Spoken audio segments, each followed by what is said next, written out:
जब देश डिजिटल हो रहा है, एक सवाल खड़ा होता है, क्या आपकी निजी जानकारी आपकी ही रही?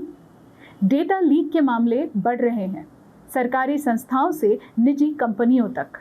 आज देखेंगे, डेटा केवल संज्ञान नहीं, संविधान है। साल 2024 से अब तक कई बड़े डेटा ब्रीच हुए हैं।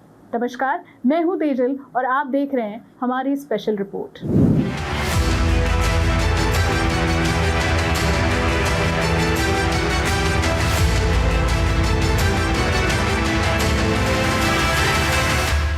साल 2024 से अब तक कई बड़े डेटा ब्रीच हुए हैं।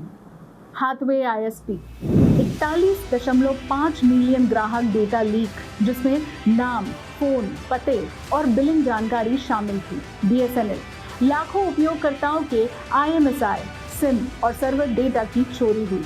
स्टार हेल्थ मिलियंस के मेडिकल रिकॉर्ड टेलीग्राम चैटबॉट्स द्वारा लीक हुए। IIT रुड़की 30,000 छात्रों और पूर्व छात्र डेटा सार्वजनिक वेबसाइट पर कई वर्षों से लीक होते आए हैं। वेस्ट बंगाल वोटर डेटाबेस चुनाव आयोग ने ERO और AERO पर डेटा लीक के आरोप में FIR दर्ज की। ये केवल दुर्घटनाएं नहीं, बल्कि सिस्टम की कमजोरियों का परिचायक है। PwC इंडिया के सर्वे के मुताबिक केवल 16% भारतीय डिजिटल निजी डेटा सुरक्षा कानून से परिचित हैं। 56% उपभोक्ता अपने डेटा अधिकारों से अनजान हैं और 69% नहीं जानते कि अपनी सहमति हम कभी भी वापस ले सकते हैं। डेटा ब्रीच के बाद 44% लोग अधिक सुरक्षा मिलने पर पैसे देने को तैयार हैं, लेकिन वही 42% लोग कंपनी की सेवा जारी रखेंगे या नहीं, ये तय नहीं कर पा रहे हैं। यह हमारे ज्ञान और संस्थागत व्यवहार में गहरे अंतर को दर्शाता है।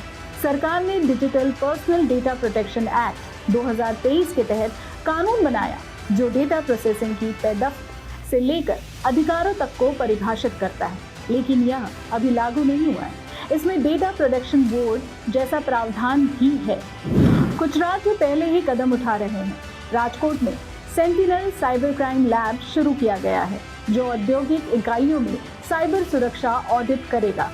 फिर भी जागरूकता और कानूनी क्रियान्वयन में भारी कमी है। डेटा ब्रीच का असर सिर्फ टेक्निकल नहीं, ये सामाजिक विश्वास और सुरक्षा पर गहरा घाव है।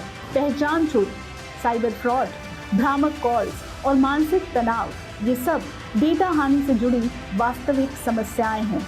लोग फर्जी पुलिस कॉल से अब डिजिटल गिरफ्तारी जैसी धोखाधड़ी के शिकार भी हो रहे हैं।